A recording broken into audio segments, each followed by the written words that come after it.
The numbers are growing. But let me tell you something about you guys. Do you know that we've got like close to 1 million views, but only 20,000 subscribers? What's going on? Why are you hiding in the closet? Please, guys, can you do the right thing? As you know, we love to bring you guests who are going to give us a bit of history and context as to what's going on now. As you know, us Africans, we come from an oral tradition. So we pass on our stories like this in storytelling and speaking as opposed to books and the way that white people are used to. So we call our elders to come here to break it down to us so that it doesn't have to be so hard for us.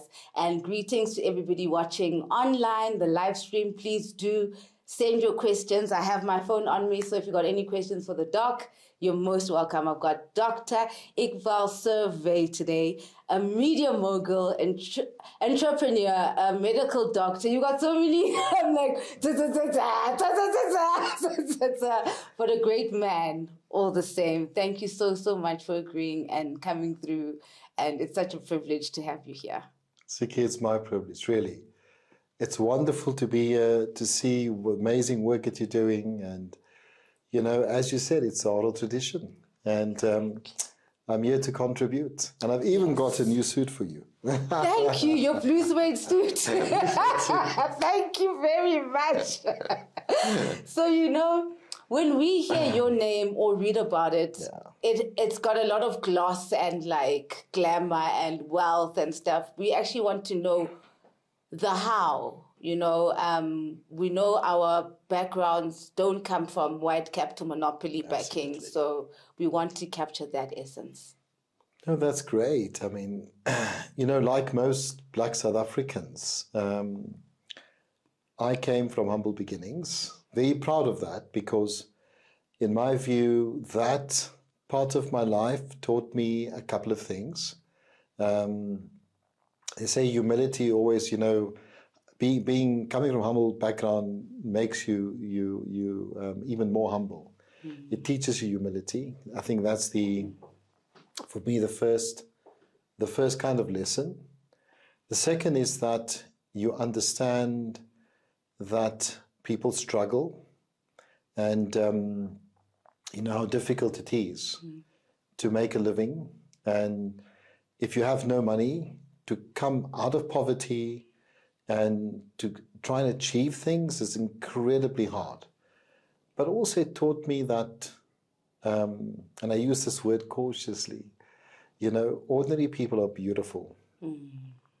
And I'm not one that buys this nonsense that, you know, wealthy people are necessarily better.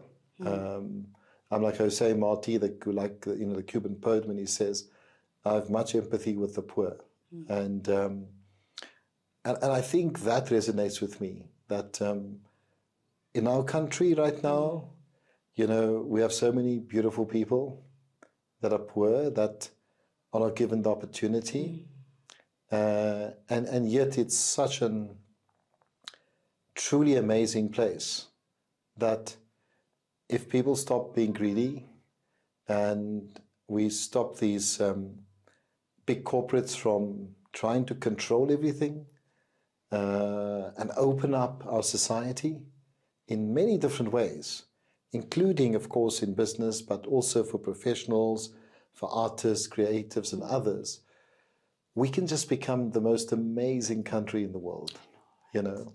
And this is what frustrates me, is that people don't see the beauty of our people, and they put everyone in boxes, you know, black, white, religion, educated, class, whereas the reality is each segment of society, people are different. You can get good and great people that come from the very poorest areas and creative, and there's you can get very bad people as well, and so with you know, the people that are in power and the wealthy and all of those. So I think I don't see my coming from humble beginnings as an obstacle in my life. Far from it.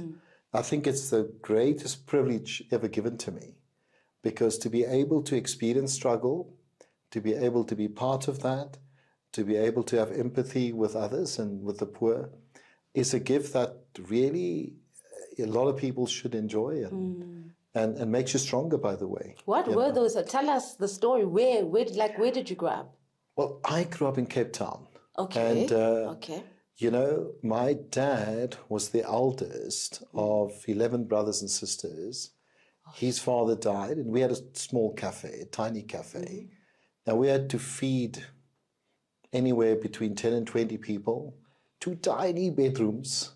And, but it was, you know, the childhood was about work, either working in the tiny cafe or working in the small yard and filling up garlic and ginger, taking it to the markets, selling the newspapers, which I own today. Every morning getting up, you know, with my mom, and she was in the tiny cafe. I went to the Kenilworth station with the Cape Times. I had to sell 100 Cape Times in the morning. In the afternoon, I had to sell about 100 Argus. And, you know, that was the life.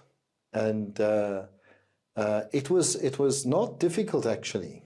You know, people, if I look back at it today, and I would go to the room where 6, 7, 8 people slept in, which was smaller than this studio of yours, I say, it's impossible, you know. In my mind, when I think about it, I think it was a large room. I went back to the place where, you know, I grew up. And if I think of the tiny kitchen, there was this table just like this, only 4 chairs, and no one could really sit there, you know, and there was a stove there. But in my mind, it was much bigger. But when I go back there and I see it, and it's amazing how when you're growing up and you experience these things, you don't really feel the poverty in a way, even though you don't necessarily eat every night or all of those things, because there were too many people. It was hard, but you don't, if I look back at it, it's more harder, if you know what I mean. But at the time when you're growing up, it's just part of everything. I think everyone just does it. And in a way, you know, it's funny because people say, but how do people accept poverty when it's so wrong? Or how do people accept, for example, our country's going backwards, back to the apartheid days? And it's in a way because you know, people just accept things. It's how it was under apartheid. It's how it is today. People don't question. What was Cape Town like? Because you say Cape Town was, you know, apartheid was in full swing when I grew up, and it was segregated in every possible way. You know, different areas for coloureds and small areas for Indians and of course for whites and all of this kind of. So all this full segregation was there. Whether you were segregated from the time you were born right to your grave. You were buried in different graves. You were born, if you were born in hospitals, in different hospitals. The hospitals segregated, the schools were segregated. So I went to coloured schools, primary school, high school.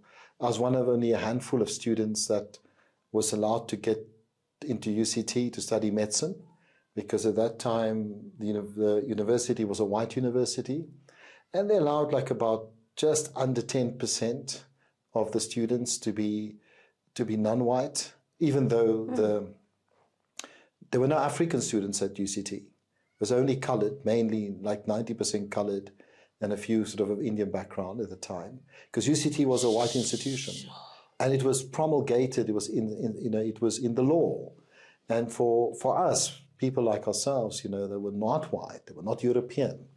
If you wanted to study at UCT, you needed the Minister of Education to give you a special permit to study there. And when you studied UCT, you were always reminded by the professors, the consultants at UCT Medical School, you are lucky to be here, you are privileged to be here. You know, this is a white university. You should actually go to a black university and all of those things. So that was the time, you know, but it was also a time I became very politicized when my family was very conservative. They were just focused on working every day, you know, no politics, you go to jail, all that, you know, crap. But I went to a very political school, coloured school, which was called Livingston High School in Claremont. One of the oldest coloured schools in Cape Town. But it was there at the time when the area, Claremont and Harfield, was coloured. And then they moved everyone out of there to the Cape Flats. And then gave the place to white people, of course. That's how it became white area. That all happened, in the 50s and 60s and 70s. Yeah. So that was the Group Areas Act. So the government decided one day, all the people living around the mountain, Table Mountain, what we call the Atlantic seaboard side, the city, District 6, Salt River, Woodstock, all the way around the southern suburbs from Mowbray Observatory through to, Simonstown. No matter how long you've stayed there, how long you've been there, that area became designated by government a white area. So anyone that was living there was then moved out to the Cape Flats. And if people refused to move, as in many areas, but it's especially so in District 6, they came with bulldozers, pulled down the houses, took your stuff, put it outside, or sometimes put it on a truck. So the Livingston, which was the school I went to, started as a coloured school essentially, with a few whites as well right at the beginning, 75 years ago or something. And so it was. So the school remained there, but now most of the kids came from the Cape Flats to the school itself. It was a very political school. It was where I learned my politics, because I'd never forget, it's in my autobiography, it will hopefully come out soon, is that the thing that changed me completely is I came from a very poor family, but, it was not that poor, I think. I mean, we still had food and there's a bit of this and that. And we went to see a play in the township, which was organized by our German teacher, because it was also the only school, there was not the German school where you learn German, so they taught German. So we went to this play in Guguletu, and that time Guguletu, the township, only had one entrance. That's how the townships were made in Cape Town, and could be also in other parts of the country. And no non-African was allowed into the townships. If you were allowed into the township, you were arrested. So we went, secretly with a kumbi, about 20 young students, and we went to watch this play, which I will never forget, by Zakes Da, which is called We Shall Sing for the Fatherland.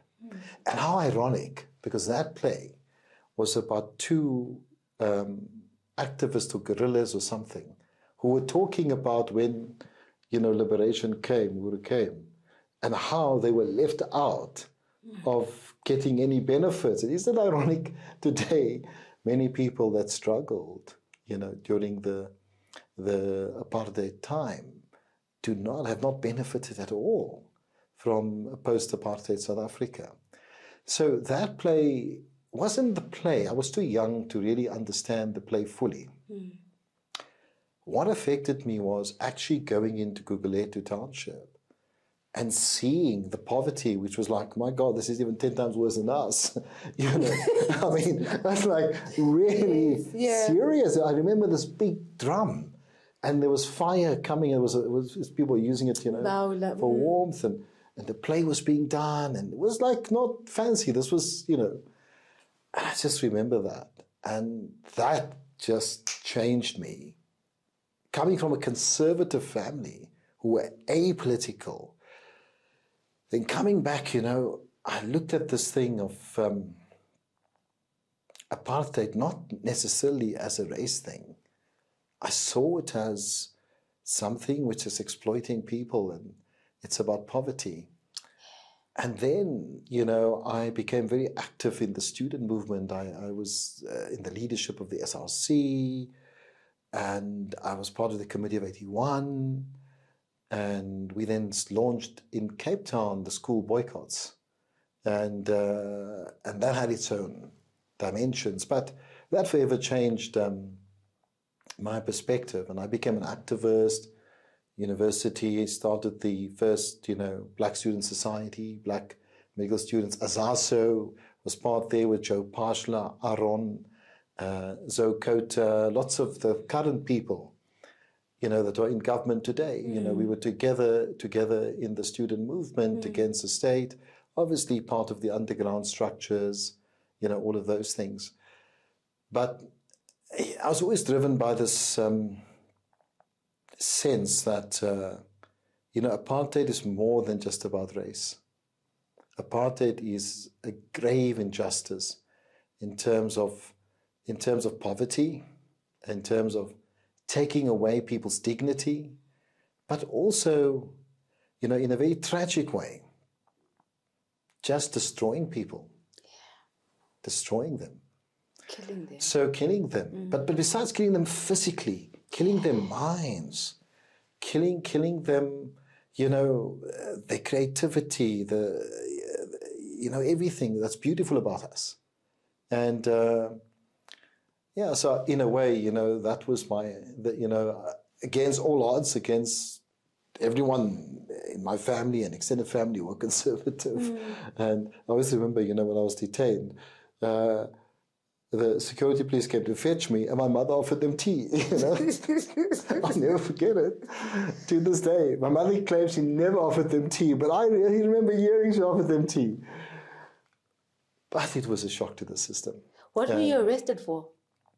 I was part of the Committee of 81, and we had decided to economically sabotage South Africa by going into the supermarket, thousands of students, packing the trolleys with the goods from the supermarkets and preventing anyone from checking out, at the tills. So in our view, we're supporting the Fatties and Monies workers' strike at the time. And then the cops were very angry with us. And then they first raided us at St. Aidan's Church, and I happened to be chairing that meeting. Unfortunately for me, it was the rotational chair, and I was chairing that meeting that day. And then a few weeks later, they came to arrest me. So, but it was okay, It was part of growing up, Wow, going to jail. Yeah, I know as a young student, but it was part of growing up. It was not. Many people have been through so much more, and really. It was part of building my character, it was part of making me understand what other people go through, not to that extent, not to the extremes of others. And it shaped who I am today. People say I'm anti-establishment. It's not true. I'm just very pro-South African. And I don't see why, the country, everyone can't benefit from this country. So then from that youth, how do you move to this business entrepreneur, what? Well, most people forget I was a doctor for 10 years. So I qualified at UCT medical school. During that time, obviously, I was part of treating gorillas in the underground, part of the whole. It'll be all in my book. All of this is coming out in the book. Beautiful. And then part of health activism. It was a difficult time. Being at university in the 80s was difficult because the government, the apartheid government, the security police were very determined to smash us. They killed the Craddock Four, if you remember. Yeah. They were brutal in every possible respect. I went to Zimbabwe to do my medical elective, and saw Uhuru, saw freedom there under Mugabe at the time. Loved it. I call it in my book, The Love Affair with Zimbabwe. I came back, I saw what it's possible like in Africa to be free, notwithstanding all the issues people talk about, Zim and those things. I don't buy into all that nonsense, So please unpack that for our... Yeah, look, I think that, Zimbabwe and what Mugabe stood for at the beginning was really about black emancipation. Along the way, they made mistakes, things went wrong, but also, let's face it, the Western states really went for Zimbabwe and made it difficult for that country to survive. But we'll come back to that again. So then I came back, I qualified as a doctor at UCT, went and elected to go and do my internship in Port Elizabeth at Livingston Hospital, also called Livingston, like my school. Okay, interesting. And there I became very active in the Hunger Strike Support Committee, Detainees Parents Support Committee. I set up with my comrades there, the Emergency Services Group, NAMDA, and we started doing psychological rehabilitation for victims of torture. and detainees. You know, when people are detained, as brave as people are, when they come out of detention, they're really psychologically affected. And it also affects the families. So we did a lot of that kind of training. It was a group of about 20 of us. I'd helped set up the office in Corsten, and we also went to places like Somerset East, Craddock, all these places, and Dunsany, you know, which was closer to East London. We also trained the communities in first aid, because when the cops came, quite brutally beat them up, shot them with both rubber bullets and live bullets. If they were taken to hospital, they were then arrested in the hospital. So we had to teach the communities to actually see to those to stop them from going to hospital. So it was my best time of my life being in the Eastern Cape. I was there for 18 months. I made an amazing amount of friends. It was hard. We fought. Beginning of 1989, Amnesty International in Paris at the UNESCO, invited myself to come and speak about the torture and all of those things. And myself and Dr. Gordon de Lima, we went across to UNESCO, and I gave a speech. I gave one of the keynote speeches on torture and doctors and health professionals, and the complicity of in particular, the white South African doctor community working with the security police, at the time. What do you mean? Well, at the time, they covered up. So if you take people like Steve Biko and them that were tortured and moved around, the doctors used to come and say, no, there was no torture here, they're fine, and all these things. So I gave a speech and also called for the expulsion of the South African Medical Association, which was white, out of the World Medical Association. That was not well received by the South African police when I got back. I remember Nivan mooring me. Nivan was a horrible guy in the Eastern Cape. Oh my God.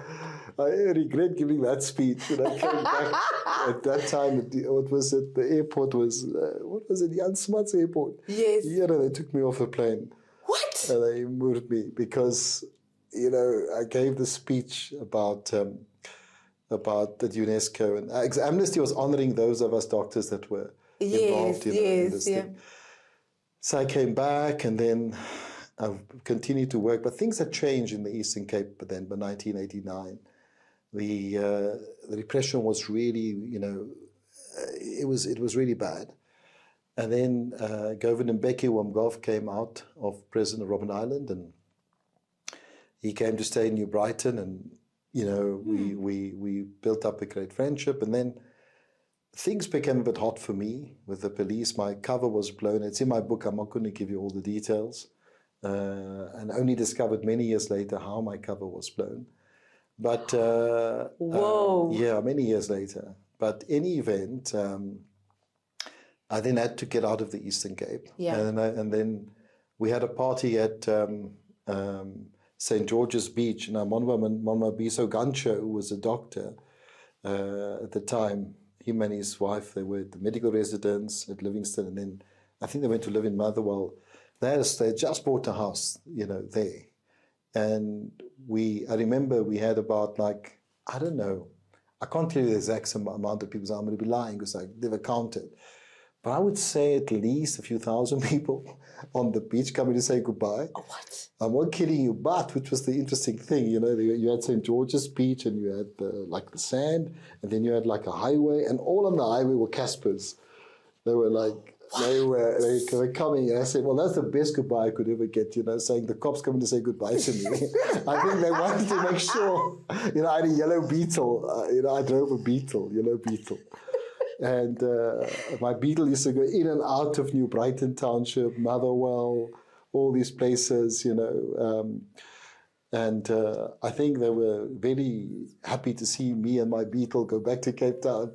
So it was Eastern Cape, and then back to Cape Town, and then in Cape Town, again, it'll be my book. I don't want to give the details. Yeah, we're definitely coming to the launch. Yeah, so then then Madiba came out, and some of us were contacted to be part of that team. But that's in the book. Yeah. And then 94 came. And 94 came, and I said, okay, this is it. I'm a doctor. I love medicine. I love making people better. It was like my gift. Medicine was my gift. I was a great doctor. People queued to see me. And when I left medicine, for many years afterwards, people say, please, doctor, come back. We want to, it was, I love my patients. I was the first doctor, I think, in South Africa that actually had a patients committee that determined everything, that determined what a practice should look like, how it should operate, that the doctors had to be accountable to the patients committee. But it was a great period of my life. It was just amazing, and I was telling my assistants in the car coming here, just out of interest. One of my patients was a Sangoma. Okay. Yeah, a woman called Mildred. Okay. And she was my patient until I left, medicine. And she came to me one day, and I said to her the first time she came, I asked her, what is she? She said, I'm a Sangoma, this and that. She was very good. I said, okay, we're going to do a barter. I'm not going to charge you anything for seeing you. You don't charge me as long as you give me my spiritual... it was interesting. I'm not going to tell you what she said, but it was very interesting. So, yeah, it was... So you're going to tell me that whole story, but not tell me what she said. I'm not going to tell you what she said. Thank you so much, Doc.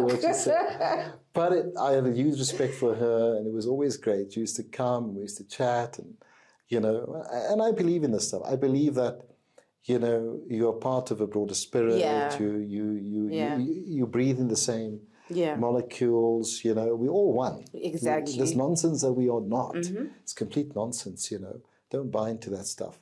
So then after that, what happened was that, around about 97, there was this whole thing about empowerment. Madiba was talking about some of us have to go into the world, and then there was an activist grouping set up to look at how can we do empowerment. And what started purely as someone that's very organized, very structured, that can do multiple things at the same time, even today, I ended up actually, heading up this organization. And it was only meant to be for a couple of months. I was really, because, in between all of this, I became, in my book again, on the details of it, but I got a postgraduate degree in sports science because I was a soccer player. And I love soccer. I mean, soccer's been my sport, and I played reasonably well, And then I got an American fellowship in sports medicine as well. So I got to that point. So I was someone with, multiple degrees in medicine and science. And I got to that point at the end of 97, where I could either go and become a professor in the US, because I had all these degrees. I was already lecturing already at UCT even at the time, not as a professor, but just part-time. Or I could change my career completely and make a bigger impact on more people. So I had this crazy worldview. I love medicine. I was making people better, but it's very individual, You can't really see two patients at the same time or three unless you're a psychiatrist. But you have to be clever for that joke. No, in a way, you can have a group session. Okay. But as a doctor, if someone's got a heart problem, you can't say, okay, all four of you with heart diabetes, heart problems, sit here. I want to fix all of you at the same time. Okay. It doesn't work that way. Okay, so you're not talking about schizophrenia. No. I mean, as a doctor. Okay. Then I thought, you know what? I want to really change the world. And as crazy as I was, I want to really make a big difference, impact on poverty, that. I want Black people to be proud. We can be business people. We can. And I don't know what I was thinking. After 10 years of being a doctor, loving it, a specialist in sports medicine, I said, okay, can I do this? And through these circumstances of empowerment and all of this stuff, and in my book is a lot more details, but then the next thing that happened, there I was.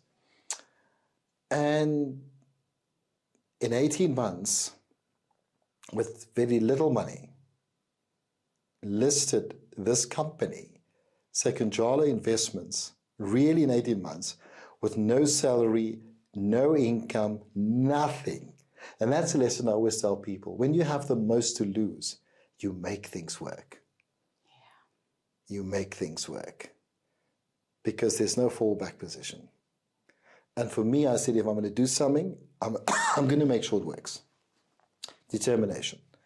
So in 18 months, believe it or not, we were one of the first black companies to be listed on the Johannesburg Stock Exchange in 1999. So I left medicine in October 97. And in May 99, I listed Sekunjalo Investments on the main board of the JSE. Doesn't that take money though? So where? No, you see, we started in total with we had this thing that no one could invest more than 20,000 Rand. Okay, not many people had 20,000 Rand. Listen, you keep laughing. This is what we're dealing with here. At the time, not many people had 20,000 Rand. And like some people invested, 500 Rand, 1,000. But anyway, so we ended up in total after like months of road shows with 250,000 Rand only. But because of my deal-making ability, I was able to take that and it became worth a few 100 million in 18 months. And that's a skill I have. And so I was the youngest chief executive ever, white or black, of a main board company on the Johannesburg Stock Exchange. What do you mean, that's a skill I have? Because we also want to learn that skill? I'm a doctor, so I understand people. So business is about understanding people and understanding value and understanding the connections and understanding the overlap between people and businesses and all those kind of things.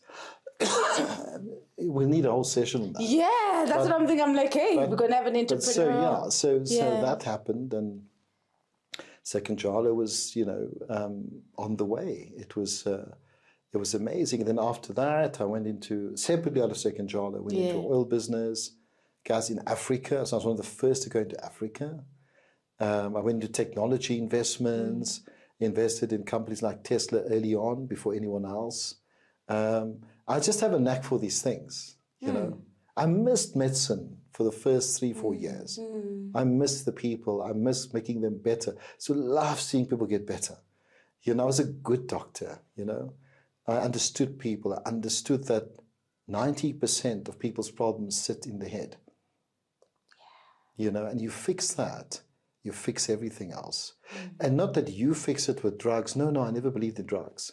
You fix it by getting people to understand themselves first. If you understand who you are, if you can understand what you want, you can fix anything. And just be authentic to yourself. People talk about being authentic to the world. No, be authentic to yourself. It's okay to be authentic to yourself. It's okay to love yourself. It's okay to understand your weaknesses. Not everyone is perfect. Nobody's perfect. So often, my patients used to have high blood pressure. Most doctors, because they're busy, focused on treating the high blood pressure. Oh, your blood pressure's up, you're going to get a stroke. I should say no. I have to ask the question, why have you got high blood pressure? What's going on over here, And most 90% of one of the first doctors who said, well, do yoga, go to aromatherapy or something like that, go and get massage, whatever, get your partner to massage you, man, or whatever it is, and just eat better, exercise. So it was, that's how we started, and then we became very successful. I continued to, invest in employing people to the point where we employ, just under 10,000 people today, 40,000, 50,000 dependents. I continued to do philanthropy and push hard for transformation. All the business I took over, I transformed them. And even to the extent I was so successful, I was the first Afrikaanse Handelsake Instituut van die Jaar. Now, if you don't know Afrikaans, what it means is that is the businessman of the year for the big Afrikaanse community, right? I even gave my speech with I think I said, with power comes responsibility.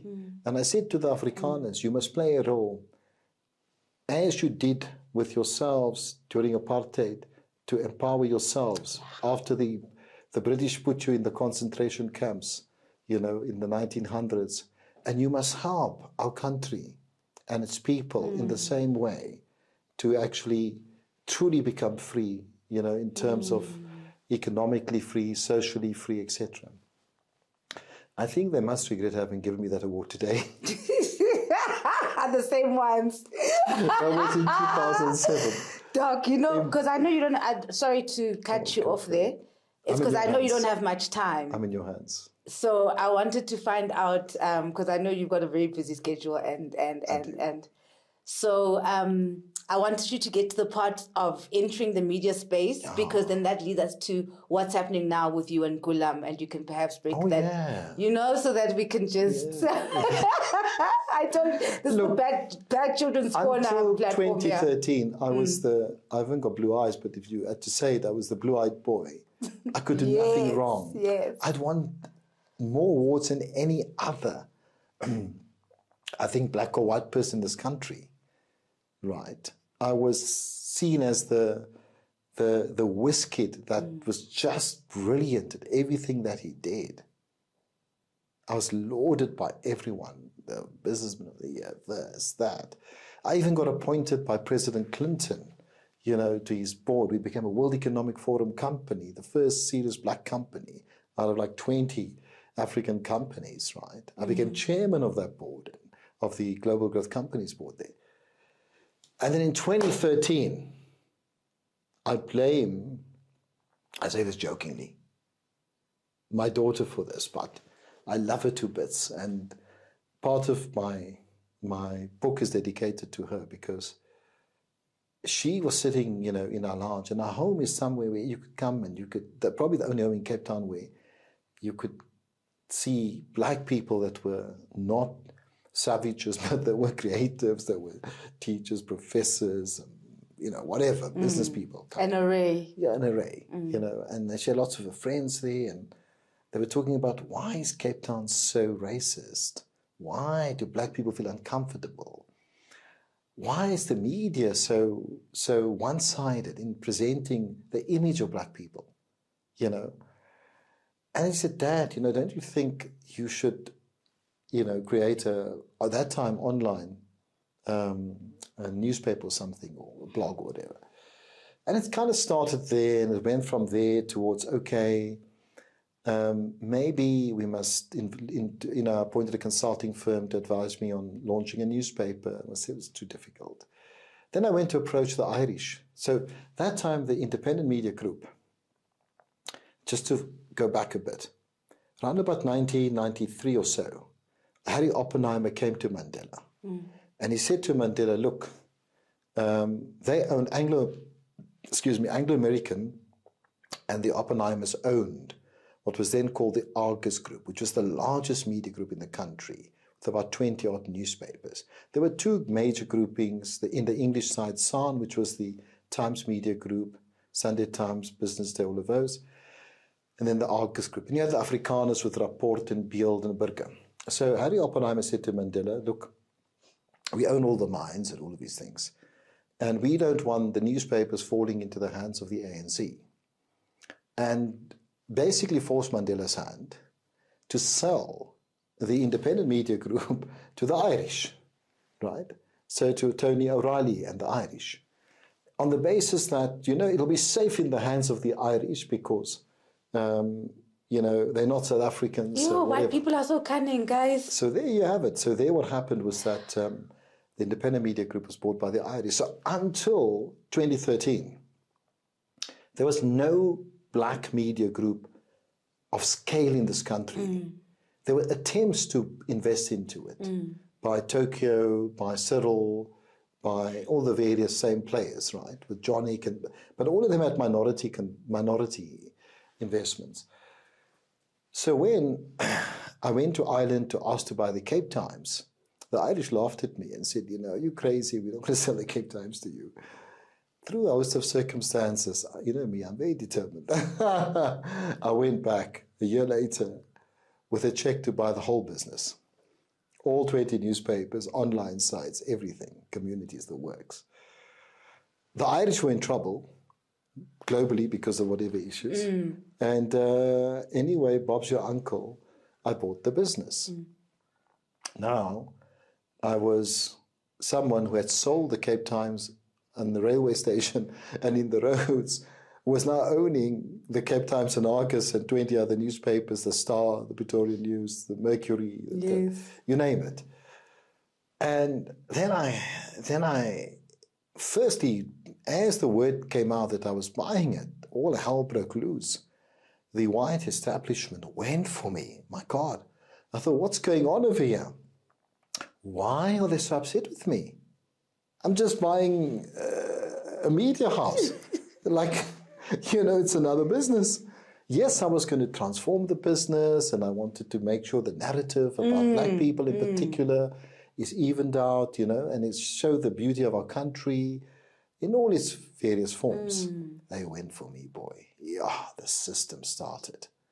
I realized for the first time what the system is like. And they just went for me. All the other media controlled by them, meaning the white corporates in South Africa, went for me. And suddenly, from being an absolutely brilliant businessman, internationally applauded, having won international awards, recognitions, really successful, I became a pariah. They just went to destroy me and smear me with lies and went after me non-stop, and it hasn't stopped ever since. So they tried to first break up the group, they tried to take over the group, they tried to sabotage the group. Then, when I tried to bring equality within independent and remove privilege in the organization, when I took over, there were lots of privileged people, and they happened to be mostly white, who were earning much more than the black people doing the same work. I didn't drop the salaries, I tried to bring it all equal. Boy, oh boy, people started attacking me even further.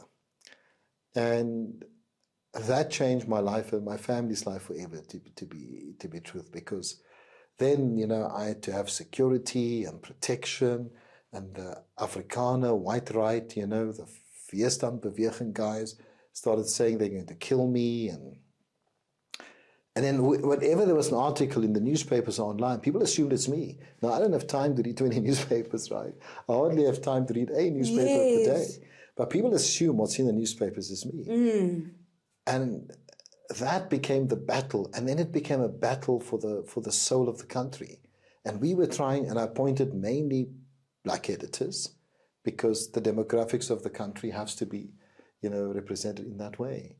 So that's where I got to being a media owner, which I think is the toughest thing that you can ever do in your life, is to be a media owner. Oh, wow. Like me right now, trying to do that. It's so tough. So then, just lastly with the Gulam stuff. Look. I don't know if you want to air it out. Or no, it's very simple. It's very simple. The establishment and the proxies in government today, including those in the ANC and those who rule, they, decided to launch a massive campaign against myself and others. But I'm their number one target, because they feel I've got the media, I've got resources. They cannot buy me. You cannot bribe me. I don't compromise on my principles. I say what I want. I fight for the rights of others. Black people, poor people, ordinary people. I'm not apologetic. I don't live the life of a super wealthy person with, Ferraris and jets and yachts and play golf and all those things. I can't play soccer anymore, but but at the end of the day, they can't shake me.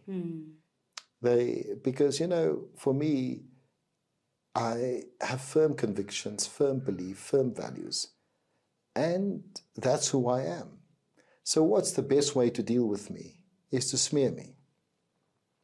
And so their smear campaign is one which is well-funded, well-organized, using state funds, using private sector funds, using bots, using trolls. The moment I tweet something, 50 guys would come up, which are bots. Their trolls are there watching it all the time. And their strategy is simple.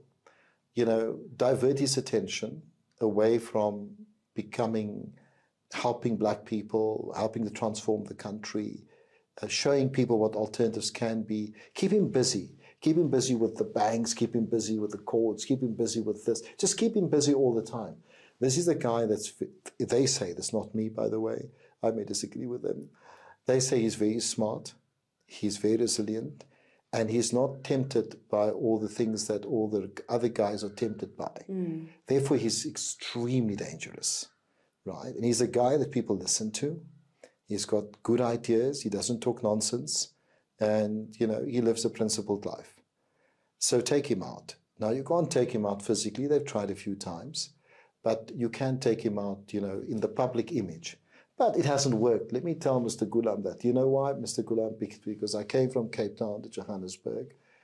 And I'm telling you without exaggeration, from the time I came from Cape Town to Johannesburg, by the time I landed, at least about 10 to 12 people came up to me and said, Doc, can we just shake your hands? We are with you. We know what you're doing. We know what they're trying. When I walked into the hotel, the guys all came up to me. I didn't know them. And they wanted to just take some photos with me, talk to me. It's embarrassing to feel like a celebrity, I must tell you that, because I just feel it's a bit weird. But anyway, I accept it because, in a way, I symbolize the hopes and aspirations of our people. And I'm not going to compromise my principles. I'm not going to compromise my wealth. I've lost billions fighting the system. I'm determined to continue fighting them. And Gulam is just one of them. He's part of a whole coordinated effort. And I don't think we must give him too much attention. He's a mad guy. They're all mad. I know, right? And at the end of the day, there's karma in this world. They are going to find out in time. There's karma in this world. And you can fight me, but you can never fight the spirit of the people of this country. They will live long after me. Thank you so much, Doc. Moya Ulight, Moya Upright. There you have it, guys. I'm sure you're going to come and give us some entrepreneur workshops. I should do that for sure. Yes, I will. We have to make really a plan to do that. I know they're pushing me for time. So thank you so much to everybody My God, did the time go so quick? And everybody for joining on the live stream. Thank you so much. We'll see you again next time. All the details are on screen. Thank you so much for joining. Thank you, sir. No, thank you. I couldn't believe the time went so quick. I know, it does. It does go so quick.